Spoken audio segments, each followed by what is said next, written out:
Hi, my name's Alex, as I'm sure you're probably already aware, and I'm about to tell you how to be famous on YouTube in 10 minutes or less. Okay, maybe I'm not, but I'm gonna try.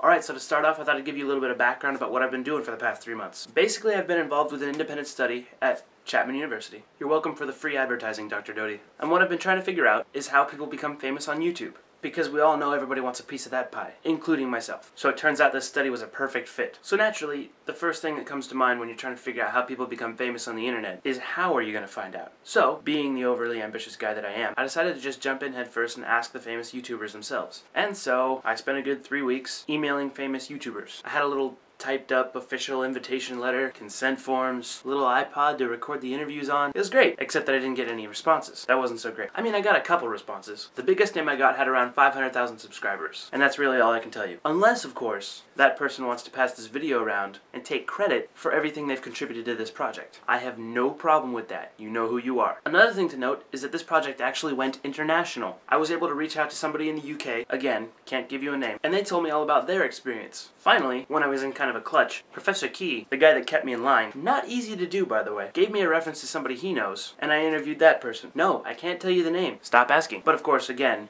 if they would like to promote this video and take credit, that's totally cool. As valuable as those interviews are, I needed more information. So I decided to try a second strategy and go straight for the fans. I started up a new YouTube channel with the plan that I would make new videos asking simple questions about what fans like to see on YouTube and what they like to see coming from their favorite YouTubers. Unfortunately, that didn't get me many responses. So that left me thinking, how do I solve this problem? As I stroke my non-existent beard, I could go back to interviewing YouTubers, but this time, I won't limit it to just famous people. Perfect. And so, I was on my way to a successful project. Or so I thought. It turns out even people who aren't famous on YouTube don't want to take the time to talk to me. I can't imagine why. It's not like I was pushy or anything. Okay, maybe I was a little pushy. Or they just thought I was weird. Anyways, luckily, and to my great appreciation, a friend of mine was willing to sit down for an interview. He's had a YouTube account for a while now. After that interview, he referred me to a friend of his, whom I also interviewed, and there you go, my project's starting to shape up. But now I was getting pretty close to the end of the project, and I still didn't quite have something that I could turn into a full presentation, so I went back to thinking.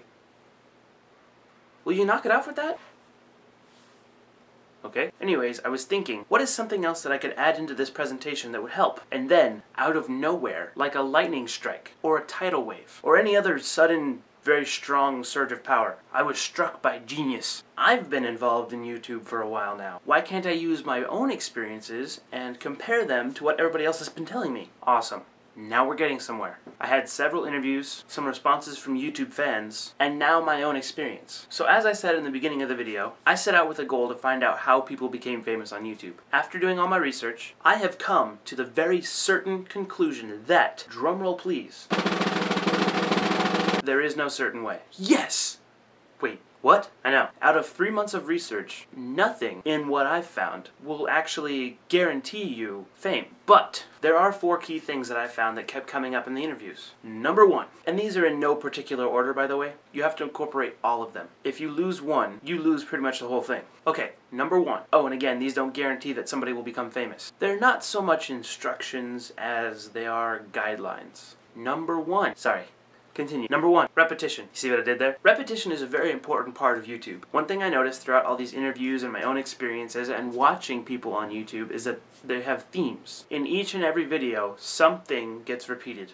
My assumption would be that this is some way to try to maintain a brand. For example, the little bug that's been in the corner of my video this whole time, this little guy, that shows up in almost all of my videos. I say almost because I forget sometimes, but it doesn't necessarily have to be an image like that. For example, famous YouTuber Ray William Johnson has the comment question of the day that he does at the end of every video. Not to mention that every new video is pretty much the same structure as every old video that he's ever made. It's that kind of structure that makes people recognize him and his brand. The second thing I noticed was that scheduling and consistency are very important. This kind of falls in line with repetition. Similar to a TV show, many of these YouTubers have a specific day of the week that they put out a new video. Because of that, their fans expect to see a new video when they sign back in on those days. My theory on that is that it creates some kind of fan loyalty. As for consistency, that goes back to the repetition thing. People don't want to see you change up your style very much. They come in expecting a certain show. If you deviate too much from that, they could leave. The third thing I noticed, and this one's very important, is your content itself. You can use all of these strategies, but if you don't have something people want to watch, then they're not going to stick around. And one of the key things I noticed from the interviews is that your content becomes about 1,000,000 times more interesting to the fans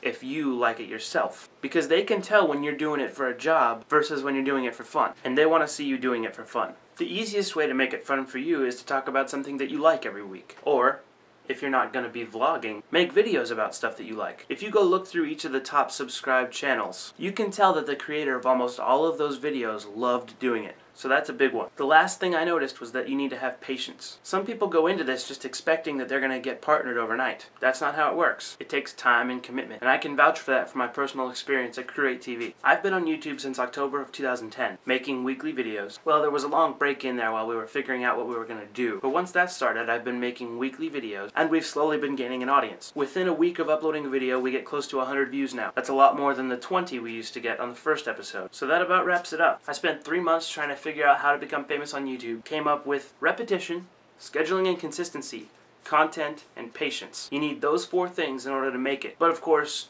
you could use all 4 of those things and still not make it. If that happens, I'll tell you what YouTubers told me. Keep trying, change it up. Once you figure out something that works, stick with it. Good luck out there on the internet.